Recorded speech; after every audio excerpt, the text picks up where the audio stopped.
नमस्कार दोस्तों, आपका बहुत बहुत स्वागत है हमारे इंस्टीट्यूट में।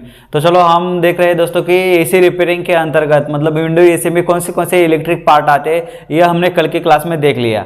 और आज का जो क्लास होने वाला है दोस्तों, उसमें हम इलेक्ट्रिक पार्ट की चेकिंग कैसे करने वाले हैं, यानी कि ये पार्ट खराब है या अच्छा है, ये कैसे चेक करेंगे, ये आज की क्लास में हम आपको सिखाएंगे। तो दोस्तों, आज जो एसी रिपेयरिंग का कोर्स चालू है वो 13वां दिन है, और जो हमारे जो इलेक्ट्रिकल सिस्टम के अंतर्गत जो पार्ट आते हैं और उसका चेकिंग कैसे होता है, ये आज हम सीख रहे हैं। तो चलो दोस्तों, इस वीडियो को स्टार्ट कर देते हैं। दोस्तों, आपने देखा कि ये इलेक्ट्रिक सिस्टम के अंतर्गत कौन से पार्ट आते हैं, आपने कल की क्लास में देख लिया। तो आज भी वही पार्ट है दोस्तों, जो हमने कल जो क्लास में लिए थे वही पार्ट है। लेकिन आज हम जो क्लास होने वाला है दोस्तों, उसमें जो इलेक्ट्रिक पार्ट है उसकी चेकिंग कैसे करेंगे ये देखने वाले हैं। तो दोस्तों, सबसे पहले हम देखेंगे कि कंप्रेसर को कैसे चेक करते हैं। दोस्तों, मैकेनिकल सिस्टम में इसका चेकिंग अलग रहता है। मैकेनिकल सिस्टम में इसको प्रेशर चेक करते हैं, जो पंपिंग डाउन बोलते हैं उसको, वैसे चेक करते हैं। लेकिन जो इलेक्ट्रिक सिस्टम में आता है तो उसको अलग तरीके से उसको चेक करते हैं कंप्रेसर को।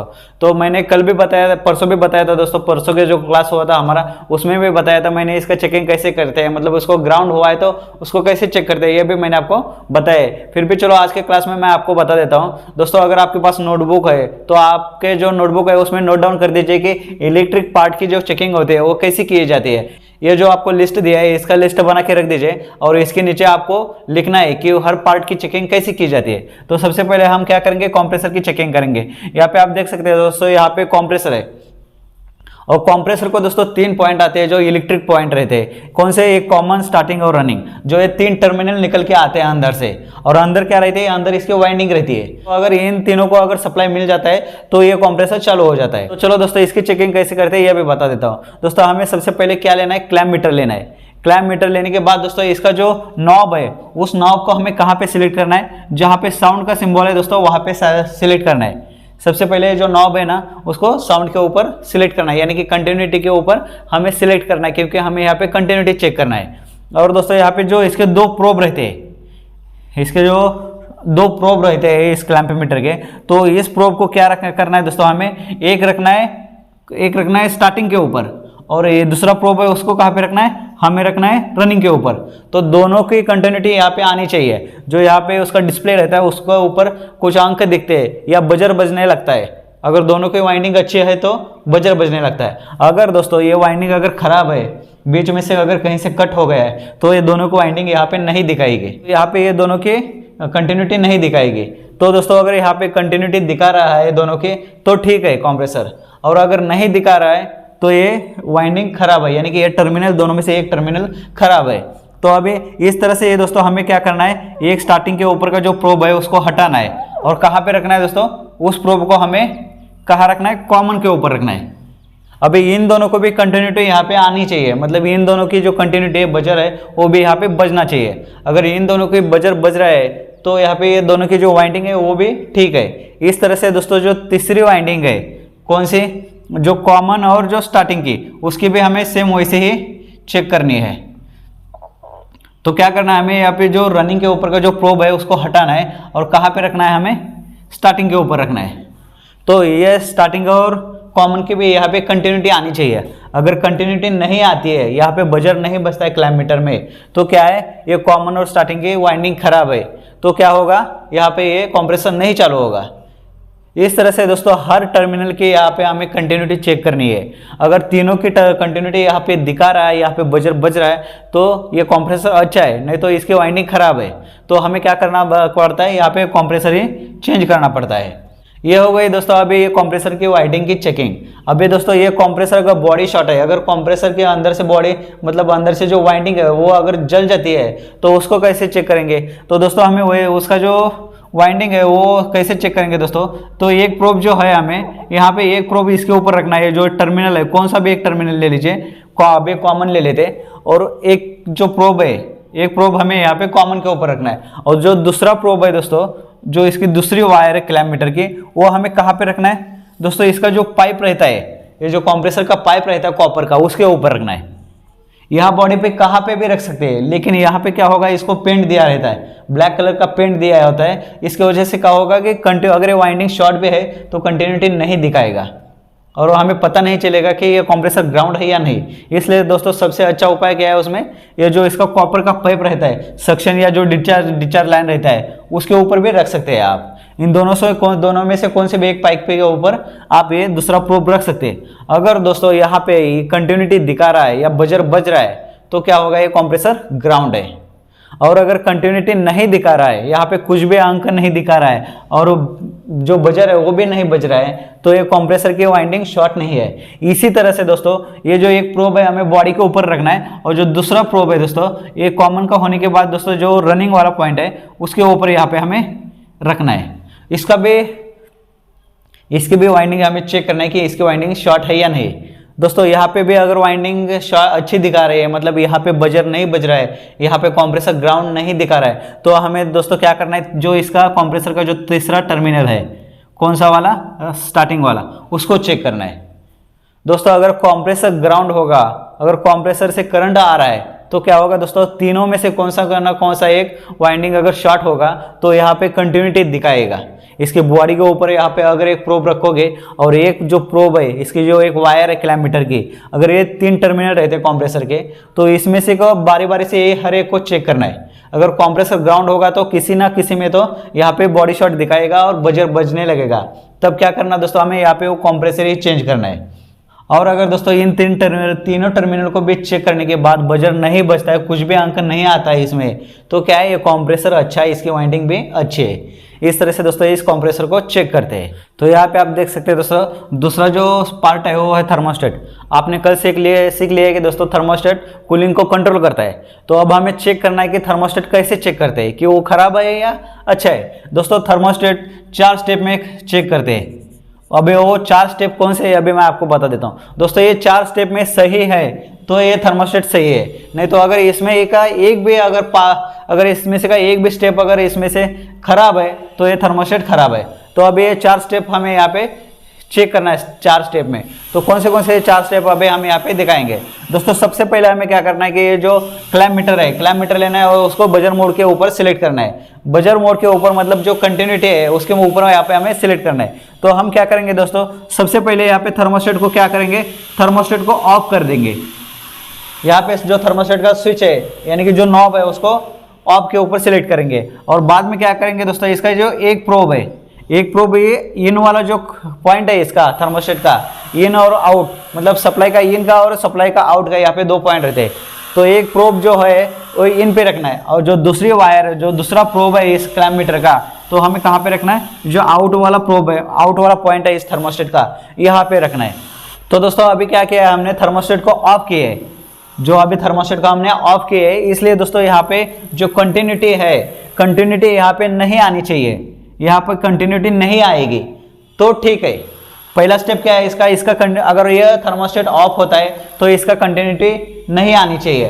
अगर ये पहला स्टेप ठीक है, सही है, तो पहला स्टेप में ये पास हो गया, मतलब पहले स्टेप इसके अच्छे आए, मतलब ये पहले स्टेप में ये जो थर्मोस्टेट है पहले स्टेप में ये अच्छा है। अभी दूसरा स्टेप कौन सा है इसको दोस्तों, अभी जो ये ऑफ था, जो थर्मोस्टेट हमने ऑफ किया था, उसको क्या करेंगे, अभी हम उसको अभी ऑन कर देंगे। उसका जो नॉब है उसको घुमा के उसको ऑन कर देंगे। ऑन करने के बाद दोस्तों यहाँ पे जो हमने 2 प्रोब यहाँ पे 2 पॉइंट पे लगाए, तो क्या होगा, यहाँ पे कंटिन्यूटी आएगी। यानी कि जो यहाँ पे बजर मोड है, यहाँ पे बजर बजने लगा है, यहाँ पे साउंड की बीप की आवाज़ यहाँ पे क्लैम्प मीटर से आने लगेगी। यानी कि अगर अभी यह कंटिन्यूटी दिखा रहा है तो दूसरे स्टेप में भी ये सही है। अगर कंटिन्यूटी नहीं आता है ऑन करने के बाद भी दोस्तों, तो थर्मोस्टेट क्या है, खराब है। आपको पॉइंट बाय पॉइंट यहाँ पे नोटबुक में लिखना है दोस्तों। अगर थर्मोस्टेट ऑन है तो कंटिन्यूटी आएगी, अगर थर्मोस्टेट ऑफ है तो कंटिन्यूटी नहीं आएगी। अभी जो तीसरा इसका जो स्टेप है हमें चेक करने का, तो तीसरे स्टेप में हम इसको कैसे चेक करेंगे दोस्तों। सबसे पहले क्या करेंगे, एक जो बर्तन है उसमें बर्तन ले लेंगे, और बर्तन के अंदर दोस्तों यहाँ पे हम क्या करेंगे, जो बर्फ के छोटे छोटे टुकड़े हैं, जो बर्फ के छोटे छोटे टुकड़े उसमें डाल देंगे, बर्फ इकट्ठा कर देंगे दोस्तों यहाँ पे। और बर्फ को लेने के बाद दोस्तों, ये जो इसका सेंसर है थर्मोस्टेट का सेंसर हमें क्या करना है दोस्तों, ये जो बर्फ का जो बर्तन है उसमें हमें यहाँ पे डुबो देना है। इसको डुबाने के बाद दोस्तों क्या होगा, इसका जो टेम्परेचर हमने सेट किया था, तो क्या होगा, इसके अंदर जो ये SO2 जो गैस रहती है, तो क्या होगा, गैस की वजह से दोस्तों ये जो स्प्रिंग लगी रहती है यहाँ पे, वो सिकुड़ती जाएगी, क्योंकि हमने जो टेम्परेचर सेट किया है इस थर्मोस्टेट के ऊपर। तो क्या होगा, यहाँ पे बर्फ रखने की वजह से क्या होगा, ये जो थर्मोस्टेट की जो स्प्रिंग है धीरे धीरे करके यहाँ पे ऊपर खींची जाएगी। ऊपर खींचने के बाद दोस्तों ये जो आउट का जो सप्लाई है, ऊपर जाने के बाद दोस्तों ये आउट का सप्लाई यहाँ पे कट हो जाएगा। यानी कि जो अभी तक यहाँ पे कंटिन्यूटी दिखा रहा था वो कंटिन्यूटी यहाँ पे बंद होनी चाहिए। यह कंटिन्यूटी कभी बंद होनी चाहिए दोस्तों, जो बर्तन के अंदर हमने जो बर्फ के टुकड़े डाले हैं उसमें अगर सेंसर डुबोने के बाद दोस्तों यहाँ पे कुछ देर के बाद यहाँ पे ठंडाई आने के बाद इस सेंसर में यहाँ पे जो स्प्रिंग है वो ऊपर चले जाएगी और क्या होगा, यहाँ पे सप्लाई कट हो जाएगा आउट का। यानी कि जो कंटिन्यूटी बच रही थी अभी तक वो बंद हो जाएगी। तीसरा स्टेप यही है दोस्तों इसका। तीसरा स्टेप में ये बंद हो जाता है टेम्परेचर आने के बाद। तो क्या है, ये तीसरा स्टेप में भी थर्मोस्टेट सही है। अगर कुछ देर के बाद भी यहाँ पे इसकी कंटिन्यूटी बज रही है और ये कट ऑफ नहीं हो रहा है तो ये थर्मोस्टेट खराब है। अब चौथे स्टेप में हम इसको कैसे चेक करेंगे दोस्तों, यहाँ पे आप देख सकते हैं ये जो हमने बर्तन लिया था और उसमें जो बर्फ के टुकड़े लिए थे उसको यहाँ से हटा देना है। हटा देने के बाद दोस्तों इसका जो सेंसर है वो सेंसर नॉर्मल टेम्परेचर में आ जाएगा। यानी कि जो हमने इसको ठंडाई में रखा था, अभी क्या होगा, वो बर्तन जो रखा था हमने बर्फ का, वो उसको निकालने के बाद इसका जो अंदर गैस है वो नॉर्मल स्थिति में आ जाएगी। तो क्या होगा दोस्तों, ये जो स्प्रिंग है, स्प्रिंग बाद में क्या हो जाएगी, उसका नॉर्मल टेम्परेचर आने के बाद धीरे धीरे करके यहाँ पे नीचे चली जाएगी और कहाँ पे टच होगी, यहाँ पे जो आउट वाला पॉइंट है तो यहाँ पे टच हो जाएगी। तो अभी तक यहाँ पे जो बजर बजने का बंद हुआ था, जो कंटिन्यूटी दिखाने की बंद हुई थी, तो यहाँ पे कुछ देर के बाद यहाँ पे फिर से कंटिन्यूटी यहाँ पे आने लगेगी। यानी कि फिर से इसका बजर बजने लगेगा। अगर कुछ देर के बाद यहाँ पे कंटिन्यूटी नहीं बज रही है तो क्या हो दोस्तों, ये भी थर्मोस्टेट खराब है।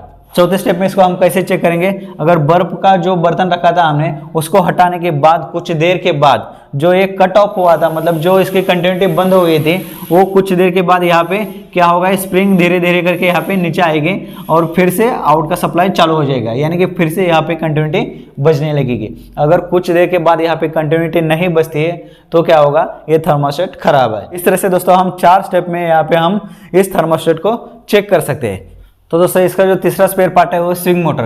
तो अभी हम यहाँ पे स्विंग मोटर को कैसे चेक करना है, तो यहाँ पे आप देख सकते हैं दोस्तों, यहाँ पे स्विंग मोटर का यहाँ पे मैंने डायग्राम निकाला हुआ है। ये जो स्विंग मोटर है दोस्तों एसी स्विंग मोटर है, यानी कि जो 220 वोल्टेज के ऊपर चलने वाली जो स्विंग मोटर है वो यहाँ पे स्विंग मोटर है।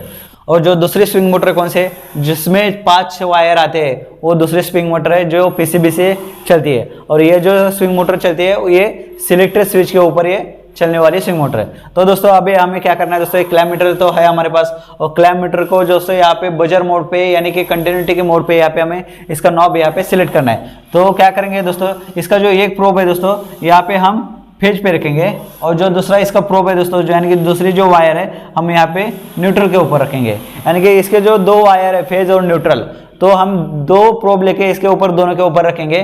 तो दोनों की कंटिन्यूटी यहाँ पे आनी चाहिए, दोनों की कंटिन्यूटी यहाँ पे शो होनी चाहिए, तब ये जो स्विंग मोटर है तो अच्छे है। ये इस तरह से भी एक जो तरीका है, इस तरह से भी हम इसको चेक कर सकते हैं। और जो दूसरा तरीका है दोस्तों इस स्विंग मोटर को चेक करने का, वो दूसरा तरीका क्या है दोस्तों, हम डायरेक्ट इसको बोर्ड से फेज और न्यूट्रल यहाँ पे देके यहाँ पे चेक कर सकते हैं। यानी कि फेज और न्यूट्रल यहाँ पे हम वायर अगर स्विंग मोटर को दे देंगे तो क्या होगा दोस्तों, यहाँ पे जो स्विंग मोटर है यहाँ पे ये घूमने लगेगी, क्योंकि ये एसी स्विंग मोटर है दोस्तों, इसलिए दोस्तों इसको 220 यहाँ पे वोल्टेज दे देंगे तो ये स्विंग मोटर यहाँ पे चालू हो जाएगी। अगर ये चालू नहीं होते वोल्टेज देने के बाद 220, तो ये जो स्विंग मोटर है दोस्तों, तो ये स्विंग मोटर खराब है। इस तरह से दोस्तों ये स्विंग मोटर को हम चेक करेंगे। चौथे नंबर का जो इलेक्ट्रिक पार्ट है दोस्तों वो है फैन मोटर।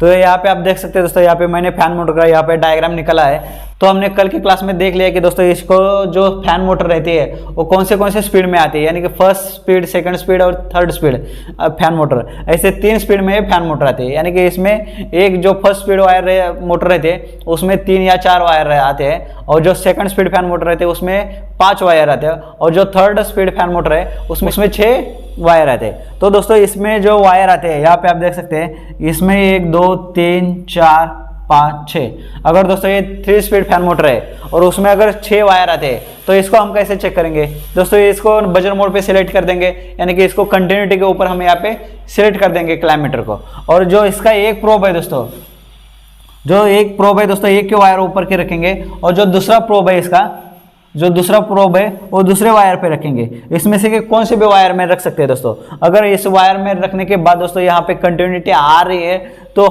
ठीक है, यानी कि इसी तरह से दोस्तों हमें क्या करना है दोस्तों, एक प्रोब को एक वायर पे रखना है, दूसरा जो प्रोब है इसका वो हर एक वायर पे यहाँ पे हमें चेक करना है, दूसरे वायर पे चेक करना है। इसी तरह से दोस्तों यहाँ पे तीसरे वायर पे चेक करना है। सभी वायर में यहाँ पे इसकी कंटिन्यूटी यहाँ पे आनी चाहिए। जैसे हमने कंप्रेसर को चेक किया था उसी तरह से दोस्तों यहाँ पे हमें इस मोटर को भी चेक करना है। यहाँ पे चौथी वायर को अभी हम यहाँ पे चेक करेंगे। इसी तरह से दोस्तों हर एक वायर के ऊपर यहाँ पे हम ये प्रोब रख देंगे। वायर जो क्लैम्प मीटर का वायर है, प्रोब है, उसको रखेंगे। उसको हर एक वायर पे, जो फैन मोटर के वायर है उसके हर एक वायर के ऊपर ये प्रोब रखेंगे और वो हर एक वायर में यहाँ पे हमें कंटिन्यूटी आनी चाहिए, कंटिन्यूटी दिखानी चाहिए। अगर एक भी वायर इसमें से शॉर्ट है, अगर एक भी वायर में अगर उसकी कंटिन्यूटी नहीं दिखा रहे तो ये जो इसका जो मोटर है, इसकी जो वाइंडिंग है वो अंदर से खराब हो सकती है। उसी टाइम हमें क्या करना पड़ता है, इसका जो मोटर है वो यहाँ पे चेंज करना पड़ता है। और दूसरा तरीका क्या है दोस्तों इसको चेक करने का, दोस्तों एक प्रोब यहाँ पे हमें वायर के ऊपर रखना है और जो दूसरा प्रोब है इसका क्लैम्प मीटर का वो हमें इसके बॉडी के ऊपर रखना है, या कि शाफ्ट के ऊपर भी रख सकते हैं। अगर ये फैन मोटर अगर वाइंडिंग इसके अंदर से शॉर्ट है तो क्या होगा दोस्तों, जैसे हमने कंप्रेसर ग्राउंड है चेक करते हैं उसी तरह से दोस्तों इस फैन मोटर को भी हमें चेक करना है। एक क्लैम्प मीटर का एक प्रोब है दोस्तों, उसको एक वायर के ऊपर लगाना है और दूसरा जो प्रोब है यहाँ पे जो फैन मोटर के जो बॉडी है वही कहीं पे भी लगा सकते हैं, लेकिन कहाँ पे लगाना है, जहाँ पे ये ब्लैक कलर का इसको कलर लगाया जाता है उस पेंट के ऊपर इसको प्रोब को नहीं रखना है। क्योंकि अगर प्रोब उस पेंट के ऊपर रखोगे तो क्या होगा, यहाँ पे कंटिन्यूटी नहीं आएगी। इसलिए दोस्तों ये जो प्रोब है हमें वही जगह पे रखना है जहाँ पे इसको पेंट नहीं दिया है। ये अगर आप इसके शाफ्ट के ऊपर रखोगे तो भी चलेगा। तो अगर दोस्तों यहाँ पे कंटिन्यूटी आ रही है इसके बॉडी के ऊपर तो ये इसकी वाइंडिंग जो है मोटर के वो अंदर से खराब हो सकती है। उसी टाइम हमें ये मोटर चेंज करना पड़ता है। इसी तरह से दोस्तों इस दो तरीके से हम मोटर को चेक कर सकते हैं। तो 5वें नंबर का जो कैपेसिटर है उसको अभी हम चेकिंग करेंगे कि कैपेसिटर को कैसे चेक करते हैं। तो दोस्तों यहाँ पे आप देख सकते हैं, यहाँ पे दो कैपेसिटर मैंने दिखाए हैं, ये दो कैपेसिटर का यहाँ पे डायग्राम निकाला है। तो यहाँ पे आप देख सकते हैं जो पहला है वो स्टार्टिंग कैपेसिटर है, यानी कि जो मोटर को स्टार्ट करने के लिए यूज किया जाता है वो स्टार्टिंग कैपेसिटर है। और जो दूसरा कैपेसिटर है वो है रनिंग कैपेसिटर, यानी कि जो मोटर को लगातार चलने के लिए जो मदद करता है वो है रनिंग कैपेसिटर। तो दोनों कैपेसिटर को कैसे चेक करेंगे दोस्तों, हम यहाँ पे बोर्ड में डाल के यहाँ पे चेक करेंगे। यानी कि जो इलेक्ट्रिकल जो बोर्ड रहता है हमारा घर में जो बोर्ड रहता है उसका जो सॉकेट रहता है, यहाँ पे आप देख सकते हैं उसके सॉकेट रहता है, वो उसमें डाल के हमें यहाँ पे चेक करेंगे कि ये कैपेसिटर ठीक है या खराब है।